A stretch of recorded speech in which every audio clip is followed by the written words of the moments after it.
नमस्कार, मी अरविंद आठले. भाषण पुष्पमालिकेच्या 129व्या पुष्पामध्ये आज मी आपलं स्वागत करतो. सध्या आपलं सोपान देवांच्या गाथेवर प्रवचनं चालू आहेत. अत्यंत अवीट अशी ही गाथा, परंतु फारशी प्रकाशात आलेली नाही. अनेक विद्वानांनी तिच्यावर संशोधन केलेलं आहे, टीका लिहिलेल्या आहेत, त्याचा अर्थ समजावून सांगण्याचा प्रयत्न केलेला आहे. त्या सर्वांचा आधार घेऊन मी या विषयावर आज आपल्याशी बोलणार. सर्वप्रथम माझे सद्गुरू श्री नरसिंह सरस्वती यांना वंदन करतो. त्यांच्या प्रेरणेनेच हे कार्य होत आहे अशी माझी भावना आहे. त्याशिवाय सातत्याने इतके विषय आणि इतकी भाषणं झाली नसती. मी अत्यंत पामर आहे याची मला जाणीव आहे. माझी ताकद नाही, माझी ताकद असूच शकत नाही. परंतु ज्या कुठल्या ताकदीने मी ओढला गेलोय, खेचला गेलोय, ती ताकद माझ्याकडून हे काम करवते याविषयी माझ्या मनात अजिबात तीळ मात्र शंका नाही. तर गाथेचा पहिला भाग आपण यापूर्वी बघितला. आज गाथेवर हे दुसरा भाग आहे. सोपान देवांचं वर्णन काय करावं. मला नेहमी आश्चर्य वाटतं की हा 19 वर्षाचा कोवळा पोट, त्याची केवढी हिंमत, केवढं ज्ञान, त्यामुळे त्यांच्या गुरूंचीही किती पात्रता मोठी असेल याची आपण कल्पना करू शकतो. आणि या वयामध्ये संजीवन समाधी घेण्या इतकं महान कृत्य त्यांच्या हातून घडलं, हेही एक आश्चर्य आहे. तर आज आपण आता त्यांच्या हरिनामाचा महिमा आणि मग बाकीचे विषय यावर आपण गाथेमधले जे आहेत ते घेणार. जवळील सुख सांडुनिया दुरी, हिंडो घरोघरी तरुणोपाया. हरिहर म्हणे जपे भलते, तयासी केहुते उद्धरी जे. या नश्वर जना हरि नाही उद्धरणे, मनाचे मौन न पडे जेथे. सोपान अलगट हरिनाम उच्चार, तारील संसार एक या नामी. अनेक तथाकथित गुरूंकडे जाणणं, कर्मकांड करणं, तीर्थयात्रा करणं, अशा अनेक उपायांपेक्षा आपल्या अंतरात वसत असलेल्या, आपल्या अगदी जवळच असलेल्या देवाचं स्मरण करणं, त्याच्या नामाचा जप करणं हा साधा सोपा उपाय आपण केला तर या संसार सागरातून सहज तरून जाता येईल. इतर काही करायची जरुरी नाही आणि मी हे केले नाही आणि दुसरा उपाय नाही असे सोपान देव कळकळीने सांगतात. संतांना माणसाचं मानसशास्त्र चांगलं समजत असतं. ते सांगतात नामाचा जप करा, असा जप मनापासून करा, इतर कशात लक्ष देऊ नका, कारण मनच सारखं भटकत असतं. त्याला एका जागी स्थिर करणं हे प्रयत्नाने साध्य होऊ शकतं. सारखं नाम घेत राहिल्यानं मनाचे इतर विषयांकडील लक्ष हळूहळू कमी होऊ लागतं. ज्ञानेश्वरांनी म्हटलं आहे की का जे यया मनाचे एक निके, जे हे देखिले गोडीची या ठाका सोके. म्हणून अनुभव सुखची कौतुके, दावीत जाईचे. ज्ञानेश्वराच्या 6व्या अध्यायात ही ओवी आहे. याचा अर्थ असा आहे की मनाला एक गोष्ट चांगली आहे की त्याला एकदा गोडी लागली की अनुभवलेल्या गोडीच्या ठिकाणी ते सवकतं. म्हणून कौतुकाने त्याला आत्मानुभव सुखच वारंवार दाखवित जावं. नामस्मरण करत सतत करत राहिल्याने, या अनुभवातली गोडी चाखल्याने आणि इतर विषय विसरल्याने आपण देवाशी जास्तीत जास्त जवळीक साधत त्याला आपलासा करू शकतो. जे नाम आपला अजपाजप होऊन जाते, सतत आठवण ठेवून तो नामजप चालूच राहतो, अशी मानसिक प्रक्रिया जाणून संत हा नामजपाचा उपदेश करीत असतात. त्याने त्याला अनुभव घेतलेलाच असतो, पण तो आपण घ्यावा म्हणून अशा अभंगातून सोपान देवासारख्या सर्व संतांनी हेच सांगितलेलं आहे. चला रे वैष्णवो जाऊ पंढरीसी, प्रेमामृत खुण मागो त्या विठ्ठलाचा एक अभंग पुढे लिहिलेला आहे. ते काय म्हणतात, वैष्णवानो चला आपण पंढरीला जाऊया, तिथल्या विठ्ठलाकडे त्याच्या प्रेमामृताची खूण मागूया. गोपाळ चालताना वाकोल्या दाखवतात, मग प्रेमाने टाळ्या वाजवतात. करोडाचं चिन्ह असणाऱ्या पताका दिंड्या नाचवीत मृदंगाचं नाद काढीत जातात आणि त्याबरोबर विठ्ठलाच्या नामाचे गान करीत सगळीकडे आनंद पसरवतात. पंढरीला पोचल्यावर भीमानंदी दृष्टीच पडताच आनंद होऊन त्यांचे डोळे भरून येतात. ते आनंदाने गजर करतात. हा गोपाळाचा गजर कानावर पडता शंखचक्र हातात धरलेला विठ्ठल त्यांना समोर येतो. कासवाच्या प्रेमळ दृष्टीने तो गोपाळांकडे बघतो. तोही आनंदाने नृत्य करू लागतो. सोपानदेव म्हणतात, आम्ही गोपाळांनी वाळवंटात काला केला. गोकुळातली बालगोपालांबरोबरची बालकृष्णाची क्रीडा आणि गोपालकाला सर्वांनाच माहिती आहे. ते कृष्णाशी एकरूप झालेले होते. त्याच प्रकारे पंढरीला जाणारे सगळे वारकरी हे विठ्ठलाशी एकरूप झाल्याचं वर्णन सोपानदेवांनी या अभंगात केलेलं आहे. भक्ती सुखातलं हे असं परमोच्च क्षण पंढरीला जाणारे वारकरी अनुभवत असतात. वाट चालतानाही ते दिंड्या नाचवीत भक्तरसाने ओथंबलेली गाणी गात नाचत एकमेकांशी खेळत जात असल्यामुळे त्यांना श्रम न होता आनंदाचाच अनुभव येत असतो. आणि पंढरीला पोचताच तर ते भक्तीने जणू बेभान होतात. त्यांच्या भक्तीमुळे देवही त्यांना इतका जवळचा झालेला असतो की देव आपल्याला सामोरा आल्याचा, आपल्याबरोबर नाचत असल्याचा त्यांना अनुभव येतो. असा हा पंढरीतला आणि तिच्या वाटेवरचा भक्तिसुखातला सोहळा सोपानदेवाने खूप सुंदर वर्णन केलेलं आहे. घोंगडियासाठी पंढरीये पेठी, वैकुंठाची दाटी होते तेथे. घोंगडियाचे मोल पै खरे, रामटका देई एक पुरे.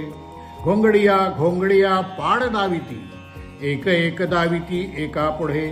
सोपान घोंगडी घडी केली, चरणी राहिली निवृत्तीच्या. ह्या घोंगडीपर संतांनी फार अतिशय वर्णन वेगवेगळ्या संतांनी केलेलं आहे. ज्ञानेश्वरांनी सुद्धा घोंगडीचं वर्णन केलेलं आहे. कृष्णाच्या घोंगडीचा उल्लेख पूर्वी कान्होबा तुझी घोंगडी चांगली या गीतात होता. सगळ्या गोपाळांना त्याची कृपा हवी असते. संत वाङ्मयातही विठ्ठलाने घोंगडी म्हणजे कृपा आपल्याला द्यावी, त्याचं मोल आम्ही चुकवू, सतत नामस्मरण करीत राहू असं सदैव म्हटलेलं आहे. पंढरपूरच्या बाजारात घोंगड्या विकायलाही येतात आणि वारकरी तिथे त्या विकत घेतात. घोंगडी खांद्यावर असणं ही आपल्या वारकऱ्याची एक खूण आहे, कारण शेतकऱ्याला थंडी, वारा, पाऊस, ऊन या सगळ्यांपासून ती संरक्षण देते. देवाची कृपा ही अशीच संरक्षक असते. म्हणून ती घोंगडी आणि ती पांघरलेली पूर्वीची विठोबाची मूर्ती ही वारकऱ्यांची, भक्तांची आवडती होती. देवाच्या कृपेची खूणच जणू ते सतत घोंगडी अंगावर बाळगत असतात. अलीकडच्या काळात संत भाऊसाहेब उंदीकर यांनी आपल्या खांद्यावरची घोंगडी आपले शिष्य अंबुराव महाराज यांच्या अंगावर झटकली, म्हणजे त्यांच्यावर कृपा करून त्यांना आत्मज्ञान दिले अशी कथा सांगितली जाते. लोकांना माहीत असतील, त्यांनी आवडतील अशी प्रतीके वापरून संत देवाचे भक्तिभावाने नामस्मरण करा हा संदेश देत असतात. तसा तो या अभंगात आहे, तोच आपण लक्षात ठेवूया. पुढे ते म्हणतात, निवृत्तीनाथांनी मला गुढ दाखवले. 1 लक्ष घन ठेवू निगुती ठेवियले, मज द्यावयासी नेले आपुले गावा. तेथे पाहे तव गाव नाही शिव, उघडे निरंजनी उभे केले. व्योमाचा ठेवा दावितो मज, आपणा सारखी चोज केली मज. सोपान म्हणे मिठाईचे रीन बोडे, त्या निवृत्तीने गूढ दावियेले. परमार्थिक सत्य साध्या साध्या माणसाला गूढच वाटत असतात आणि ती शब्दांच्या नेहमीच्या अर्थाने लक्षात येत नाही.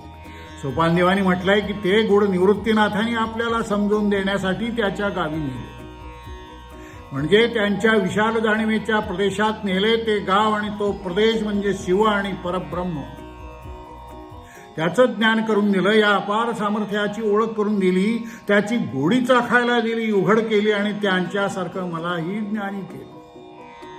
आपणासारखे करीती तात्काळ. सद्गुरू असे असतात शिष्याची पात्रता मिळाली की ते आपणासारखे करती तात्काळ करून ठेवतात. असे वेगवेगळे शब्द वापरून या अभंगात सद्गुरूंकडून मिळणारा तो पारमार्थिक संदेश स्पष्ट केला आहे. मिठाईचे रीन गोडे या शब्दांचा अर्थ नीट लागत नाही, तेथे पादभेद कदाचित असण्याची शक्यता आहे. मिठाईचे रीन वाडे असाही असू शकेल. याचा अर्थ देवाचे आपल्यावर मोठे ऋण असते, आपण देवाच्याच प्रभावात वावरतो असा असू शकेल. आणखी कोणाला वेगळा अर्थही जाणवू शकेल. आपण एकूण अभंगाचा भावार्थ हाच घेतला पाहिजे की अधिकारी अशा सद्गुरूकडून शिष्याला ते पारमार्थिक ज्ञान मिळते आणि त्या शिष्याचा उद्धार होतो. खऱ्या सद्गुरूची भेट झाली आणि त्यांनी सांगितलेल्या मार्गाने साधना सुरू झाली म्हणजे शिष्याला त्याची साधनेतील प्रगतीची प्रचिती आपोआप येत असल्यामुळे तो दुसऱ्या कोणत्याही मार्गाचा विचार करीत नाही. सगळ्या इच्छा, आशा, आकांक्षा त्यांनी सोडून गेलेल्या असतात आणि त्यातच त्याचं अंतिम कल्याण होणार असतं हे त्याला ठाऊक असल्यामुळे तो त्या मार्गाला पक्केपणाने धरून राहतो. हाच भाव गुळावर बसलेल्या माशीचं उदाहरण देऊन सोपानदेवानी आपल्या अभंगात व्यक्त केला आहे. इतर सगळ्या संतांनी सुद्धा हा भाव आपल्या रचनांमध्ये आपापल्या पद्धतीने व्यक्त केला आहे.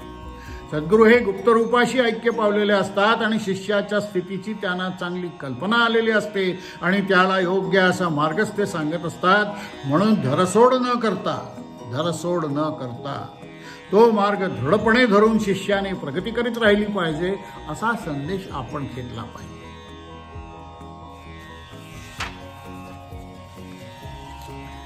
गुरुच्या ठाई चित्त आणि मुखी विठ्ठल नाम हा मार्ग सोपानदेवानी सांगितलेला आहे. विठ्ठल गोविंद ऐसा नामछंद कृपेचा सागर साधुमुखी जैसे झाले आम्हा निवृत्ती पौर्णिमा विठ्ठल विनटली रमा समतेज मी तू दोन्ही नाही अध ऊर्ध्व हरी चित्ताची बोवरी गुरुच्या ठाई सोपान संगती निवृत्तीची तृप्ती ज्ञान अर्क गती सोपानाची नामसाधना गुरुच्या सांगण्याप्रमाणे आचरण करून गुरूंची देवाची कृपा मिळवणं सर्वत्र तोच एक आहे असा अद्वैताचा साक्षात्कार होणं आत्मज्ञान होऊन त्यात स्थिर होणं असे गुरुभक्तीचे सर्व परिणाम या अभंगात वर्णन केलेले आहे. सर्व संतांनी हाच उपदेश केलेला आहे की गुरुभक्ती केली तर त्याच्या सांगण्याप्रमाणे आचरण केले तर देवाचा साक्षात्कार होणं आत्मज्ञान होणं हे सहज साध्य आहे. परंतु त्यासाठी मनाचा विवेक स्थिर केला पाहिजे. तू पण हे सत्ता मी पणता देखिले अवचिता तुझ हरी तू पण हे झाले मी पण गेले समाधी उरले नाम एक साधका बाधक नाम हे व्यापक मनाचा विवेक स्थिर केला सोपान म्हणे निवृत्ती माझा गुरु निधान सद्गुरु दाखविले. हे वेगळा आणि मी पण कोणीतरी आहे असं मानत असतो. अचानक एकदा देवाचं दर्शन घडलं पण मी पणा जाऊन देवाशी एकरूप झालो आणि देवाचे नाम घेत घेत समाधी अवस्था प्राप्त झाली. तो एकच उरला. मी पणा हा साधकाला बाधक असतो. खरं तर सर्व व्यापक तो एकच आहे. नाम घेत घेत मनाला विवेकानं त्यातच स्थिर करायला पाहिजे. सोपानदेव म्हणतात माझे सद्गुरू निवृत्तीनाथ यांनी मला अक्षय ठेवा दाखवून दिलेला आहे. सगळी माणसं मी माझा संसार माझा परिवार यात दंग असतात. देव म्हणून कोणी एक सत्ता आहे असे काही जण मानतातही परंतु साधना आणि गुरुकृपा यांच्यामुळे केव्हा तरी ती जाणीव होते की खरे तर सर्व काही देवाच्या एकाच सत्तेवर चाललेलं आहे. आपणही कोणी वेगळे नाही परंतु ही जाणीव स्थिर व्हायला पाहिजे. त्यासाठी व्यवहारातही वागताना विवेक जागृत करायला हवा आणि सतत नामस्मरण करीत राहिल्यानं सगळी कामं करीत असतानाही विवेक जागृत झाल्यावर नामस्मरण चालू झाल्यावर ती सहज समाधी प्राप्त होऊ शकते. देवच सर्व काही आहे आणि त्याच्यावरच सर्व काही चालते व तो मूळ ठेवा आहे असे भगवद्गीतेत भगवंतांनी स्वतःच सांगितलेलं आहे. तो श्लोक मी गती आणि पोषकू समस्ताचा सारभूत एकू आणि अधिष्ठान रक्षकू श्रेष्ठतो मी उत्पत्ती प्रळय स्थान मीच सर्वांचे कारण बीज अव्यव जाण मीच असे. तेव्हा सर्वजण शेवटी जिथे जातात जेथून उत्पन्न होतात तो सर्वांचा आधार आहे. त्याच्याकडून सर्वांचंच पोषण होतं. जो अविनाशी व्यय न होणारा असा ठेवा असलेला तो समर्थ देव, त्याचाच आपण अंश. त्याच्या जाणीवेत आपण सतत राहिलो तर आपल्याला कशाची चिंता न राहता या भवसागरातून पार होता येईल असा संदेश या अभंगातून दिलेला आहे. सर्व शरीरातही ते एकच परब्रह्म असलेला वसत आहे असा एक अभंग पुढे त्यांनी दिलेला आहे. त्याचा अर्थ असा की शरीरातला जीव हा खरे तर सर्वांच्या अंतःकरणात वसत असलेला शिवच आहे. गुरुनी उपदेश केल्यानंतर स्वतः शोध केला, त्यांनी सांगितलेली साधना केली तर ते उमगते.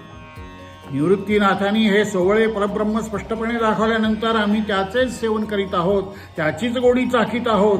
जनात वनात उद्योग करण्यात आम्हाला सर्वत्र ते परब्रह्म जाणवत आहे. सर्वांच्या शरीरातही त्याचेच प्रतिबिंब आहे.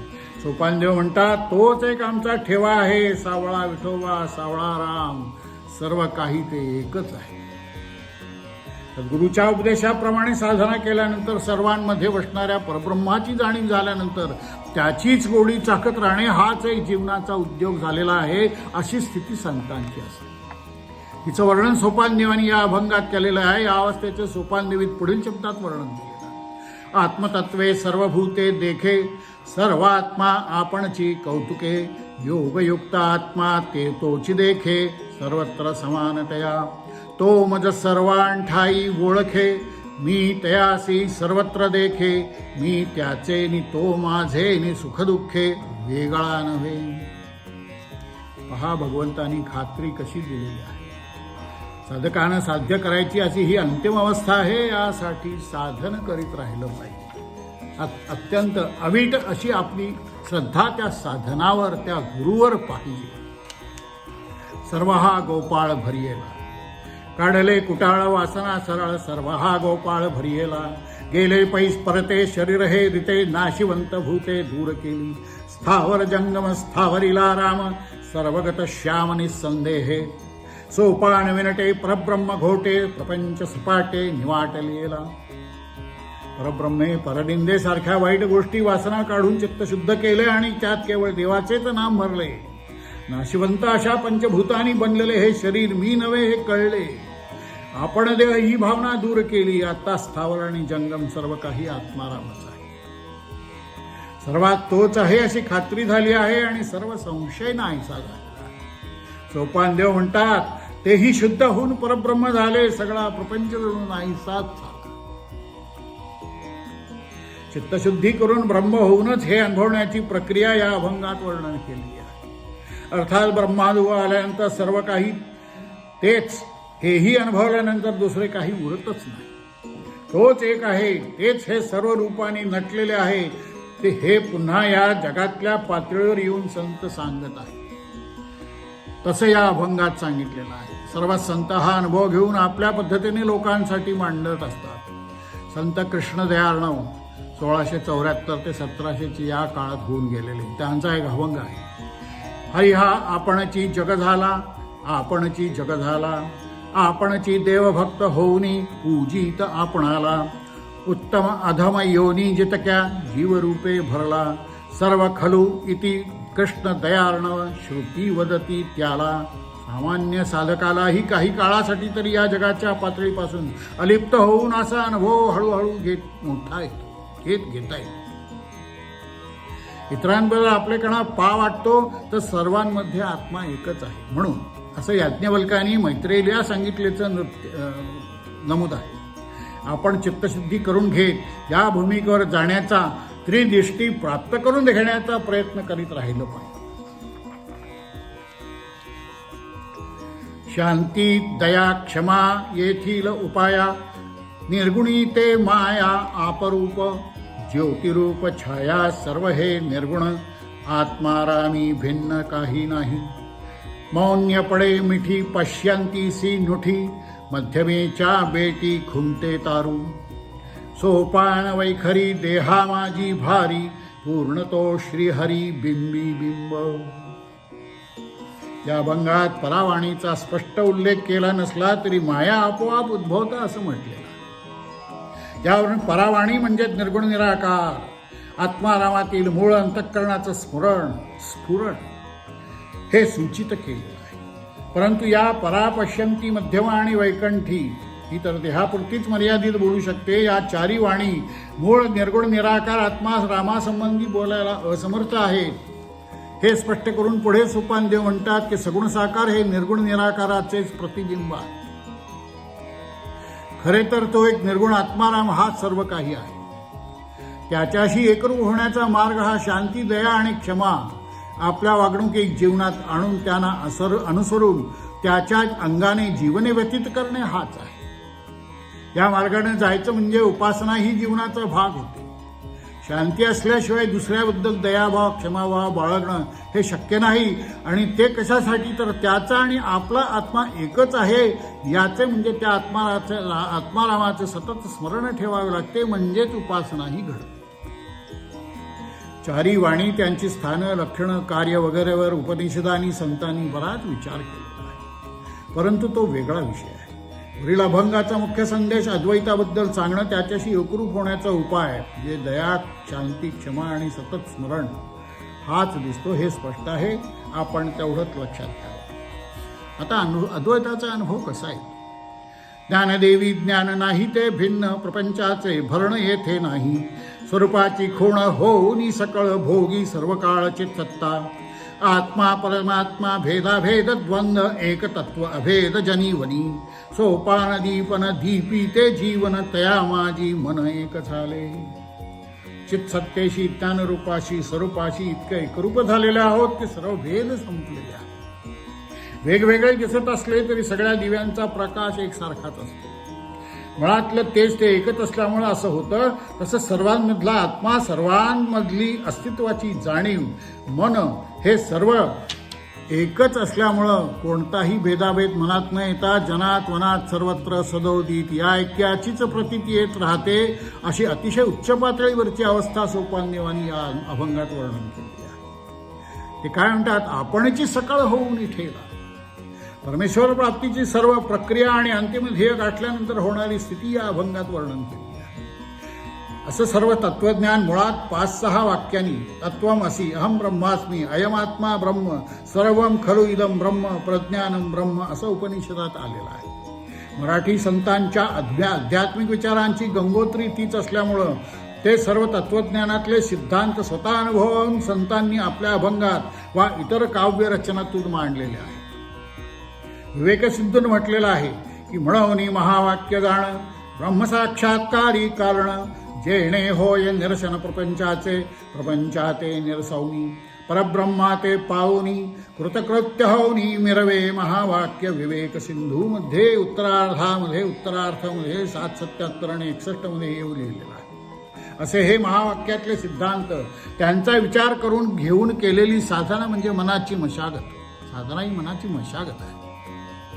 आणि साध्य प्राप्त झाल्यानंतर झालेली अवस्था या अभंगातून वर्णन केली आहे. त्यातील एकेकावर बरंच विवेचन करावं लागेल असे अर्थगर्भ शब्द त्यात आहे. उदाहरणार्थ निष्काम, निश्चल, निश्चित स्वरूप, निर्गुण, निराकार, निर्विकल्प, निरालंब, सनातन वगैरे असे अनेक शब्द इतर अभंगातूनही येतात. त्या ठिकाणी आपण त्यावर विवरण करून त्यांचा आशय जाणण्याचा प्रयत्न करीत आहोत. तेव्हा येथे त्यावर अधिक लिहिण्याची आवश्यकता नाही. या अभंगातला सर्व काही आपणच होऊन राहिला आहे. हा अत्युच्च अनुभव प्राप्त करून घेण्यासाठी मनाची मशागत करणे, साधना करीत राहणे हे महत्वाचे आहे. हे आपण लक्षात ठेवा. एक चराचरी आत्माराम, आत्मरूप हरी आपणची देवा, आपणची भाव सर्व झाला. सर्व हरी हरी बाह्याभ्यांतरी, एक चराचरी आत्माराम. सर्व काळ सम नाही तेथे विषम, आपणची राम सर्व ज्योती. सोपान तिष्ठत राम नमी लीन, मन तेथे मौन एकपणे. स्वरूपाशी ऐक्य पावल्यानंतर सर्व काही आपणच आहो असा अनुभव आल्यानंतर मनही शांत हो. काळाचं भान जातं. समानता हा भावही नष्ट होतो आणि अनुभव ह्या अभंगात असा अनुभव तो वर्णन केलेला आहे. सामान्य माणसाला हे सगळे भाव आणि मनाची चलबिचल हे फार सतावीत असतात. स्वरूपाशी ऐक्य झाल्यानंतर हे सगळं बदलतं. सर्व काही त्या एका आत्मारामाचीच रूप आहेत आणि आपणही तोच आहे अशी भावना होती.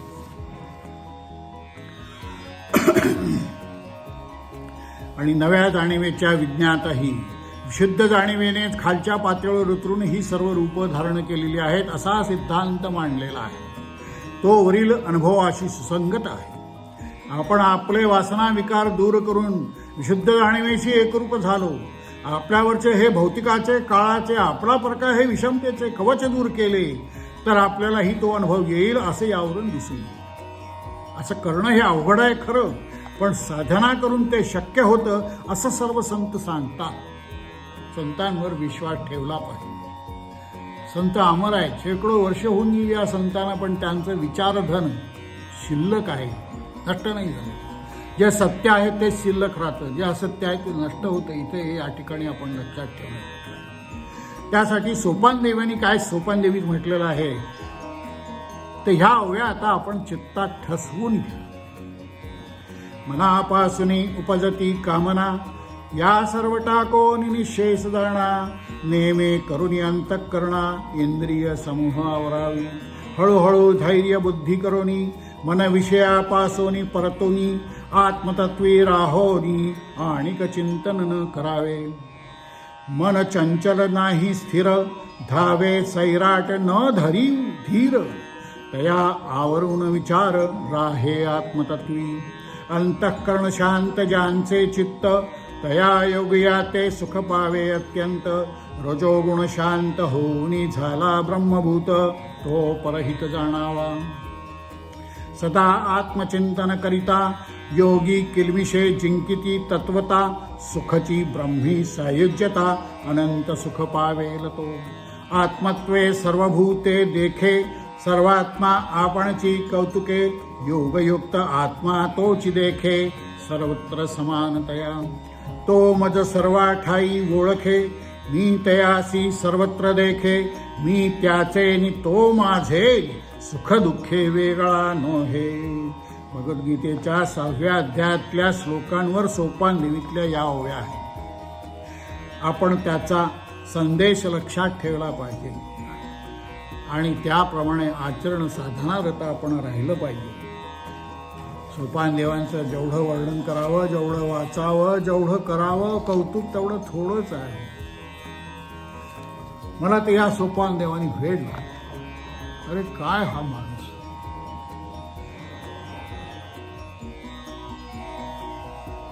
नमस्कार.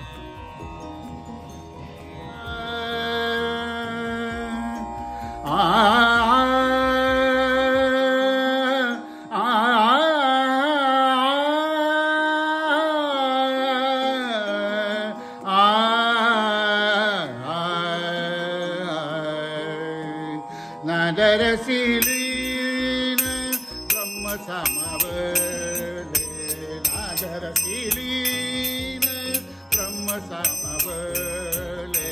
त्या माझी सोनू रे मन थोथ, त्या माझी सोनू रे मन थोथ. नादरसिलीन ब्रह्म समावले, नादरसिलीन ब्रह्म समावले.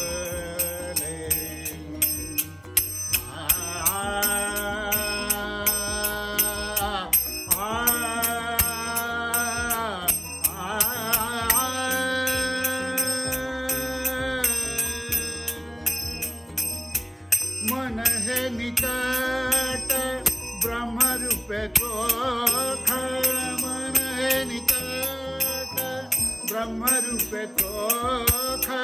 ब्रह्मी ब्रह्मलेख एक पणे, ब्रह्मी ब्रह्मलेख एक पणे. सचकित गाव झाला परिणाम, सचकित गाव.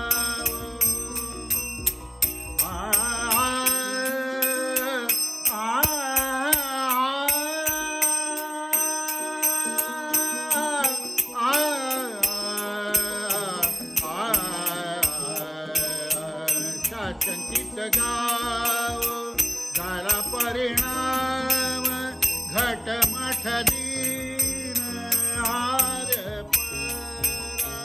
घटमठ दिन हार परा. नादरसी सोपाने सोपारे सोपाने सोपारे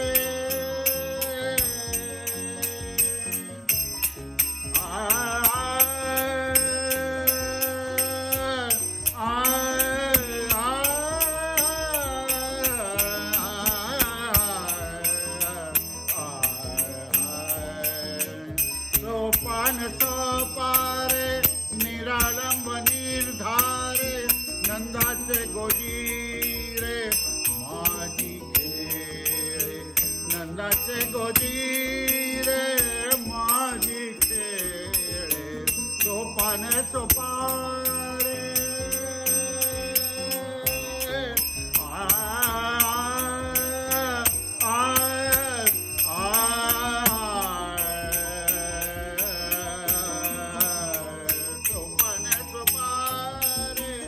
निरालंब निर्धारे नंदाचे गोजीरे माझी खेळ माझी खेळ माझी खेळ नादर सिरीने ब्रह्म सामा